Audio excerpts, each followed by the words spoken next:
छोटे सेंटीपीडों के लगातार उसके गालों पर रेंगने के कारण उबे हुए चेहरे वाला युवा किशोर कोई और नहीं बल्कि हमारा नायक है, कोई सोरोंग नहीं। सच में सोरोंग इस जगह से नहीं है, बल्कि वह पृथ्वी पर एक बेहद प्रसिद्ध स्ट्रीमर था जो लाखों अनुयायियों के साथ एक कंटेंट निर्माता की महिमा का आनंद ले रहा था। वह मुख्य रूप से जहरीले कीड़ों और खतरनाक जानवरों पर ध्यान केंद्रित करते हुए रोमांचकारी जीवों में माहिर था। अगर कुछ अप्रत्याशित नहीं हुआ होता तो सोरोंग विलासिता और भोगविलास का जीवन जी सकता था। हालांकि वास्तविकता की कुछ और ही योजना थी। निर्णायक क्षण एक लाइव स्ट्रीम के दौरान आया, जिसमें प्रसारण के दौरान उसके 1 मिलियन अनुयायियों की उपलब्धि का जश्न मनाया गया।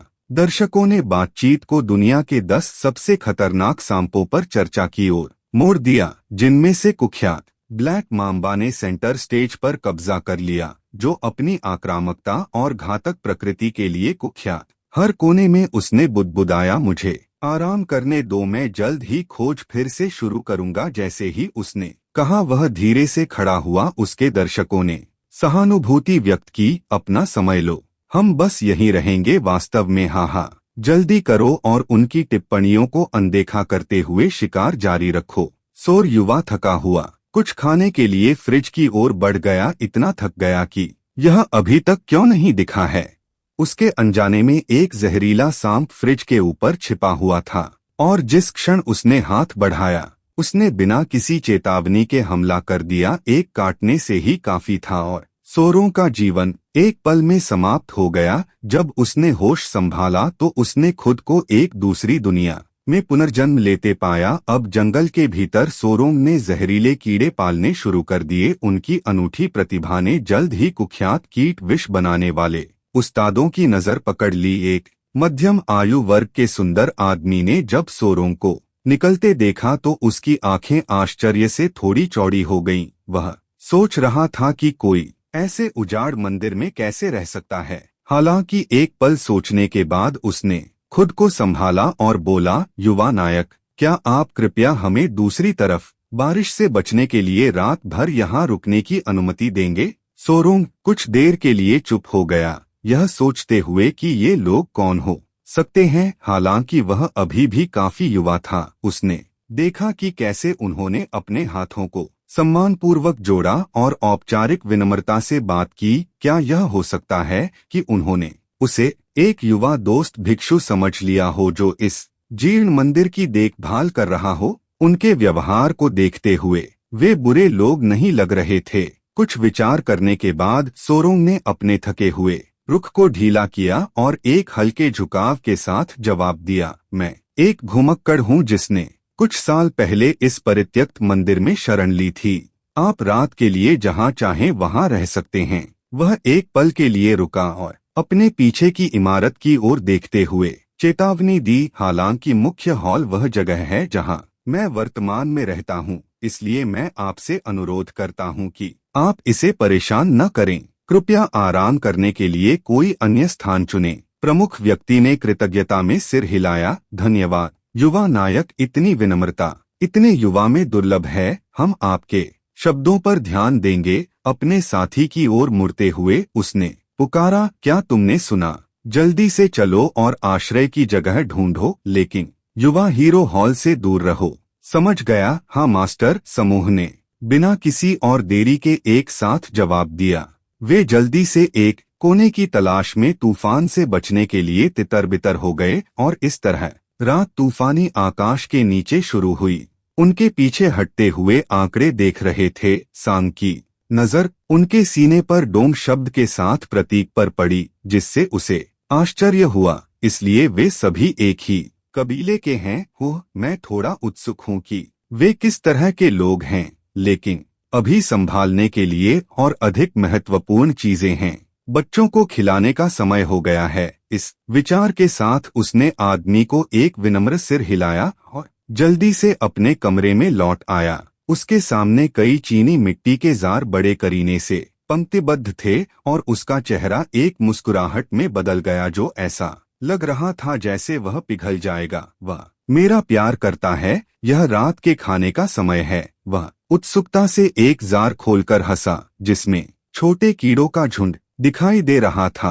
अपने विशालकाय केयरटेकर को देखकर वे हिल गए और उछल पड़े। सोरांग की आंखों में नाटकीय ढंग से आंसू आ गए। मैं आज लगभग मर ही गया था, तुम जरूर भूख से मर रहे होगे, है ना? उसने बनावटी चिंता के साथ कहा और फिर मुड़कर एक और जार खोला। इसमें एक मोटा काला मकड़ी रखा था, एक कटा हुआ यो, एक प्रकार का टारेंट्यूला जो हयान चीन का मूल निवासी है। यह मकड़ी 20 सेंटीमीटर तक बढ़ सकती है और काले बाघ की याद दिलाने वाली आकर्षक धारियां पैदा कर सकती है। सोरांग खुश होकर चॉपस्टिक से एक क्रिकेट उठाया और मकड़ी को दे दिया। चलो लिटिल ब्लैकी, तुम सबको खा लो, मुझे नहीं पता कि मेरा क्या होता। मकड़ी ने खाना देखकर इसे भयंकर गति से छीन लिया और इसे एक जानवर की तरह खा गई। सालों तक भूखी रही, इसकी लोलुपता ने सौंग के गालों को उत्साह से लाल कर दिया।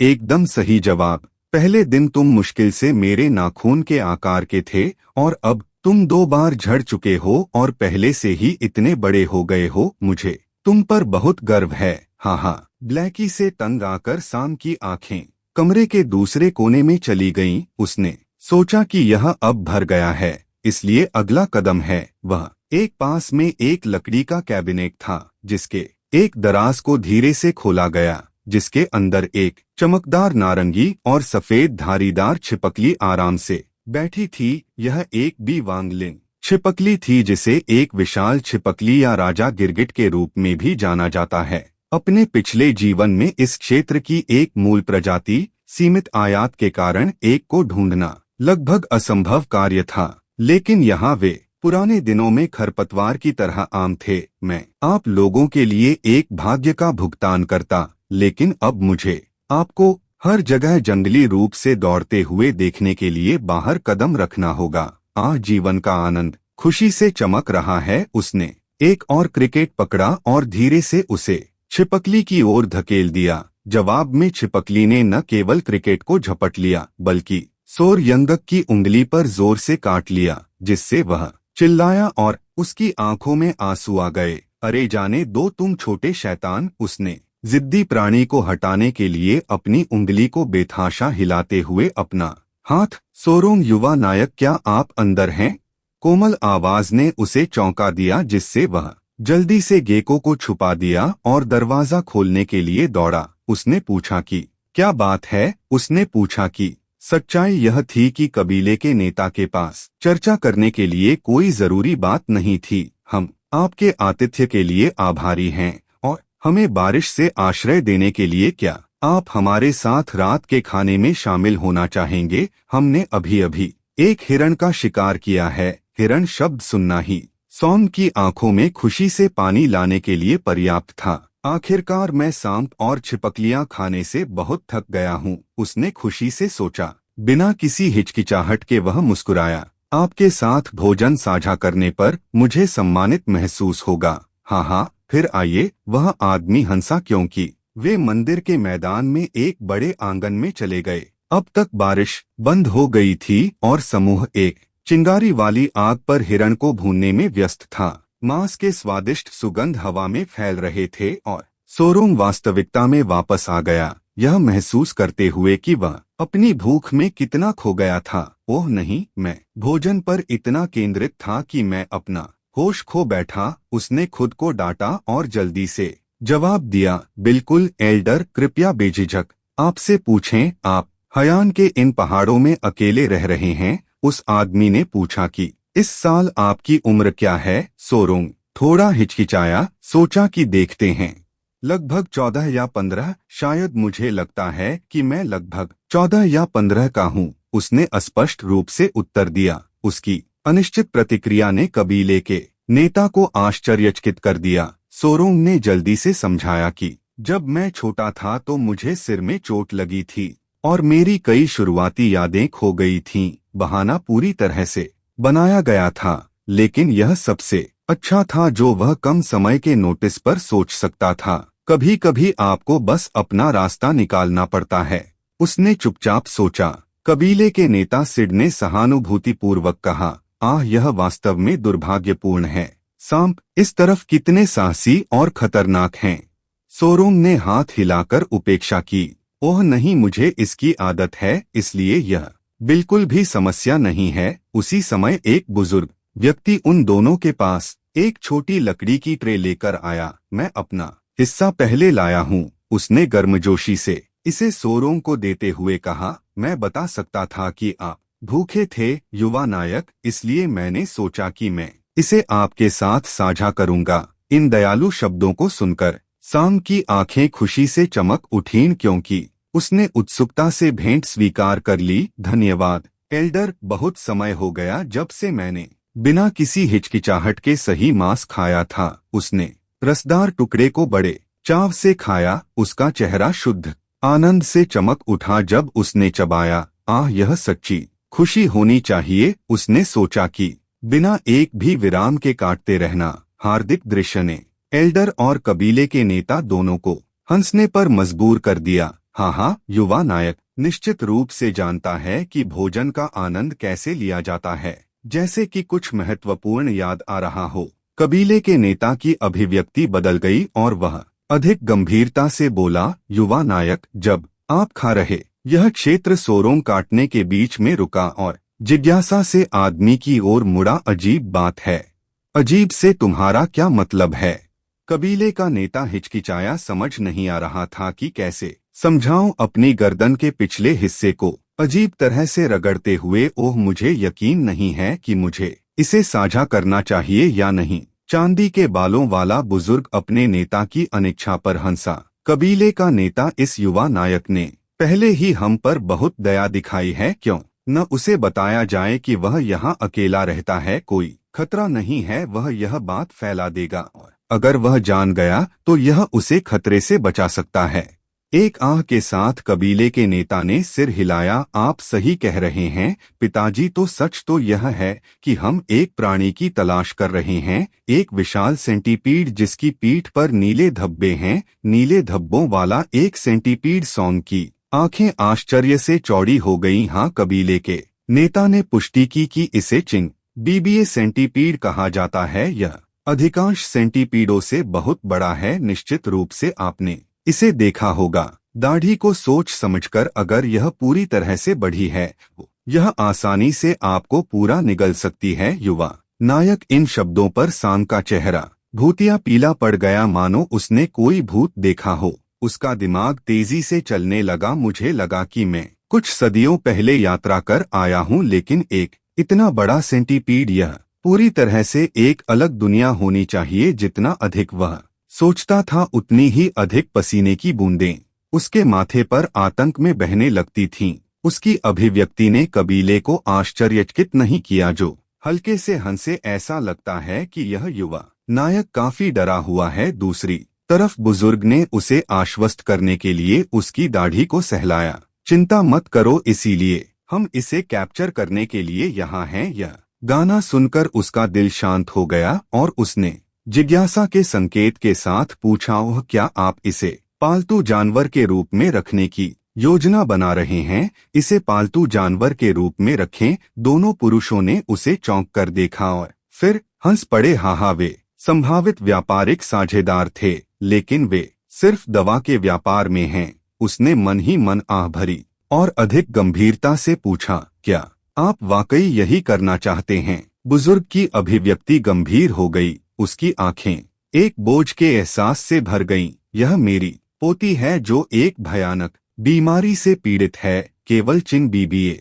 सेंटीपीड का मूल ही उसे बचा सकता है, इसीलिए हम इसे खोज रहे हैं। ओह, यह आपकी पोती है, सोरांग ने धीरे से कहा। कबीले के नेता ने अपना वाक्य पूरा करने से पहले ही सिर हिला दिया। हाँ, वह मेरी बेटी है। उनकी स्थिति की गंभीरता को सुनकर गीत का दिल नरम हो गया। एक बच्चा मौत के कगार पर, एक हताश परिवार उसे बचाने के लिए किसी भी मौके की तलाश में है, भले ही वह एक पौराणिक प्राणी ही क्यों न हो। एक माता पिता के प्यार की कोई सीमा नहीं होती। उसने फिर से आह भरी। सेंटीपीड और इस संघर्ष में फंसे मनुष्यों दोनों पर दया आई। बेचारे दिव्य प्राणी। लेकिन पूछा गया, लेकिन इस सवाल के जवाब में नायक था सिर हिलाते हुए नहीं, मैंने इसे कभी नहीं देखा। यह देखकर आदमी का चेहरा निराशा से भर गया, क्योंकि उसने धीरे से कहा, मैं समझता हूँ, हालांकि उसे लंबे समय तक निराशा में नहीं रहने देना चाहिए। बहुत लंबे समय तक जारी रहा, हालांकि मुझे नहीं पता कि टीबीए सेंटीपीड कैसा दिखता है। मुझे विश्वास है कि मैं अनुमान लगा सकता हूँ कि यह कहाँ छिपा हो सकता है। ऐसा कहकर उसने आत्मविश्वास से अपने मन में सोचा, मैं फैब्रे हूँ, भले ही मैं एक सांप द्वारा काटे जाने के बाद मर गया, मुझे जहर के बारे में किसी और से ज्यादा विश्वास है। लगभग 8.7 मिलियन जीवित प्रजातियों में से लगभग 20.00 को जहरीला माना जाता है। मैं अकेला उन सभी के ज्ञान को एक एक करके अपने दिमाग में रखता हूँ, और सेंटीपीड कोई अपवाद नहीं है, क्योंकि जहर के लिए वे पहले से ही मेरे हाथ की हथेली के भीतर मजबूती से जकड़े हुए हैं। अगले सोरोंग ने अपने दिमाग में अपनी यादों को खंगालना शुरू कर दिया, और बहुत जल्दी उसे परिणाम मिल गया। उसने इसे पा लिया, इसलिए अगर यह एक बड़ा सेंटीपीड है तो मुझे लगता है कि मुझे पता है कि यह कहाँ है, उसने आत्मविश्वास से कहा, जिससे उसके सामने दो लोग अपने आश्चर्य को रोकने में असमर्थ हो गए, और फिर से पूछा कि वास्तव में ऐसा क्या है मामला, तो यह कहाँ हो सकता है। इस प्रश्न के उत्तर में सोरोंग ने कोई निर्णय लेने में जल्दबाजी नहीं की, बल्कि उनसे अधिक जानकारी मांगी। मुझे नहीं पता कि आपने किन क्षेत्रों में खोज की है और कब, क्या आप मुझे बता सकते हैं। यह सुनकर हालांकि वे दोनों कुछ उलझन में थे, मालिक ने जल्दी से उन स्थानों को सूचीबद्ध किया जहां उन्होंने खोज की थी। हमने उत्तर और पूर्व में यहाँ के आसपास मुख्य रूप से दिन के समय उत्तर में खोज की। हमने मुख्य रूप से नदी के किनारों पर खोज की। मैंने देखा कि सोरोंग ने सिर हिलाया और कहा, सोचते हुए, वास्तव में एक कारण है कि आपको यह नहीं मिला। सोचने के बाद वह फिर से बोला, तो निश्चित रूप से इसे ढूंढना असंभव है। यह सुनकर दोनों और भी हैरान थे। क्या असंभव? क्या आप हमें कारण बता सकते हैं? निश्चित रूप से, सोरोंग मुस्कुराया और कहा, सेंटीपीड के बारे में अपने ज्ञान को साझा करना शुरू कर दिया। सेंटीपीड आर्थ्रोपोड वर्ग उपवर्ग म्यप से संबंधित है। कपाड़ा आदेश उनके पास गतिविधि की एक विस्तृत श्रृंखला है, और वे एक्टोथर्मिक हैं, इसलिए उन्हें स्थिर तापमान और आर्द्रता बनाए रखने के लिए गर्म आर्द्र स्थान की आवश्यकता होती है। बहुत अधिक पानी वाले स्थान पसंद नहीं हैं, हालांकि उन्हें आर्द्र वातावरण की आवश्यकता होती है। वे बहुत अधिक पानी वाले क्षेत्रों को पसंद नहीं करते हैं। इसके विपरीत, आर्द्रता के बिना वे लंबे समय तक जीवित नहीं रह सकते हैं। यह सेंटीपीड के बारे में एक अनोखी बात है। इसलिए टोनबान इनोट जैसे बड़े शरीर वाले सेंटीपीड के विपरीत दिशा में घने जंगलों या नदी के किनारों पर रहने की संभावना नहीं है। यह सुनने के बाद बूढ़े व्यक्ति का दिमाग थोड़ा भ्रमित हो गया, विश्वास नहीं कर पा रहा था। इसलिए सेंटीपीड को पसंद करने वाला स्थान दरारों से सड़ नहीं रहा है। यह सुनकर, यह जानकर कि बूढ़ा व्यक्ति अभी भी कुछ अस्पष्ट था, सोरोंग ने अपने विचार साझा किए। सेंटीपीड की कुछ छोटी प्रजातियां ऐसी जगहों पर पाई जा सकती हैं। आप एक बड़े सेंटीपीड का उल्लेख कर रहे होंगे। अगर इसका शरीर बहुत बड़ा है तो जंगल में गिरे हुए पेड़ या नदी के किनारे चट्टानें उपयुक्त स्थान नहीं होंगी, क्योंकि छिपने के लिए कोई जगह नहीं है। यह सुनकर उन दोनों को अचानक एहसास हुआ कि शायद उनकी खोज की दिशा शुरू से ही गलत थी। मुस्कुराए बिना पश्चिम की ओर सीधे आगे देखा। आपको पश्चिमी पत्थर के पहाड़ पर खोज करने की कोशिश करनी चाहिए। उन्होंने कहा कि हालांकि वह 100% निश्चित नहीं हो सकते थे, सोरोंग लगभग 80 से 90% आश्वस्त थे कि यह वहां था। सेंटीपीड आमतौर पर दिन के दौरान गर्म पत्थरों के नीचे आराम करते हैं और रात में बाहर निकलते हैं। समय जल्दी से बीत गया और दृश्य पश्चिम में कई पहाड़ों में स्थानांतरित हो गया। सॉम के निर्देश सुनने के बाद परिवार के मुखिया ने जल्दी से अपने नौकरों को यहाँ खोज करने के लिए लाया, और इस समय तक कई दिन बीत चुके थे जब से वे खोज करने के लिए पश्चिम में आए थे। कुछ समय तक खोजने के बावजूद उन्हें कोई निशान नहीं मिला था। समूह में से एक आदमी मास्टर से पूछने के लिए दौड़ा, क्या यह हो सकता है कि युवा नायक के शब्द गलत थे?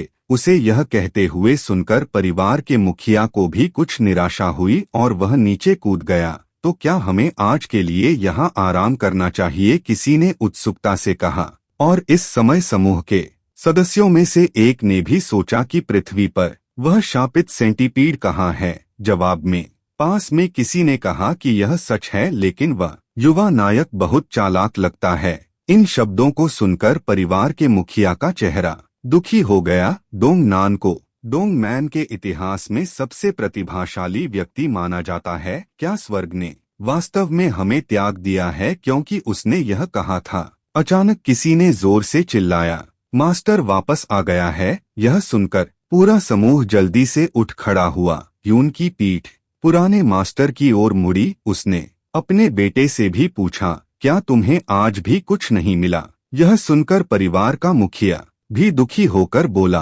हाँ पिताजी, क्या तुम्हें भी कुछ नहीं मिला? ठीक है, नॉन केवल अगले 3 महीनों तक ही टिक सकता है। मुझे आश्चर्य है कि क्या हम इसे अगले 10 दिनों के भीतर पा सकते हैं। बोलने के बाद दोनों चुप हो गए। फिर हार न मानते हुए चाचा ने सुझाव दिया कि क्यों न हम कल दक्षिण में खोजने की कोशिश करें। कुछ भी सही नहीं है तो बस इतना ही। मुझे यह कैसे पता नहीं चला? हाँ, यह यहीं पर है। बूढ़ा आदमी हंस पड़ा, जिससे चाचा थोड़े आशान्वित दिखे। ऐसा लगता है कि आपने अभी कुछ खोज लिया है पिताजी। प्रश्न के उत्तर में बूढ़े मास्टर ने सीधे उत्तर दिया, नहीं, जैसा आपने कहा मुझे कोई निशान नहीं मिला है या कोई संवेदना नहीं थी। लेकिन ठीक है, क्योंकि वहाँ कुछ भी नहीं है, इसलिए मुझे लगता है कि यह यहाँ है। फिर उन्होंने सभी से पूछना शुरू किया, पिछले 3 दिनों में क्या आपको इस पहाड़ पर कोई निशान मिला है? नहीं, हमें कोई निशान नहीं मिला है, यहाँ तक कि जानवरों की बीट, क्षेत्रीय निशान या कुछ भी नहीं। चाचा ने अपना सिर हिलाया और फिर उनकी आंखें चौड़ी हो गईं, क्योंकि उन्हें समस्या का एहसास हुआ। क्या यह चाचा की अभिव्यक्ति को देख सकता है? बूढ़े मास्टर ने उत्साह से कहा, हाँ, इस विशाल पर्वत पर जानवरों के कोई निशान